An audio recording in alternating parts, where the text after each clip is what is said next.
Praise lord. July 3వ తేదీ 2024. ఈరోజు దేవుని వాక్యము కొలస్సీలకు రాసిన పత్రిక 2వ అధ్యాయము 3వ వచనము. బుద్ధి జ్ఞానముల సర్వ సంపదలు ఆయన యందే గుప్తములై ఉన్నవి. అవును క్రీస్తునందు ప్రియమైన వారులారా, బుద్ధి జ్ఞానములు సర్వ సంపదలు ఆయన యందే గుప్తములై ఉన్నవి.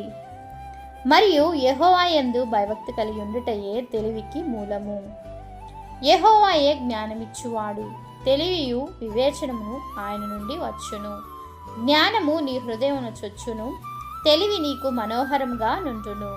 జ్ఞానం సంపాదించువాడు ధన్యుడు, వివేచన కలిగిన వాడు ధన్యుడు. వెండి సంపాదించ కంటే జ్ఞానమును సంపాదించటం మేలు, అపరంజి సంపాదించుట కంటే జ్ఞాన లాభం పొందటం మేలు.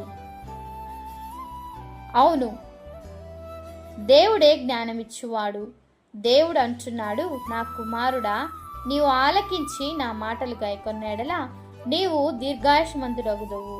జ్ఞాన మార్గమును నేను నీకు బోధించెదను, యథార్థ మార్గంలో నేను నిన్ను నడిపించెదను. ఈ వాగ్దానం మనందరి జీవితంలో నెరవేరునుగాక. ఆమేన్. ప్రేయర్ టవర్ మినిస్ట్రీస్లో మీ సహోదరి. God bless you all.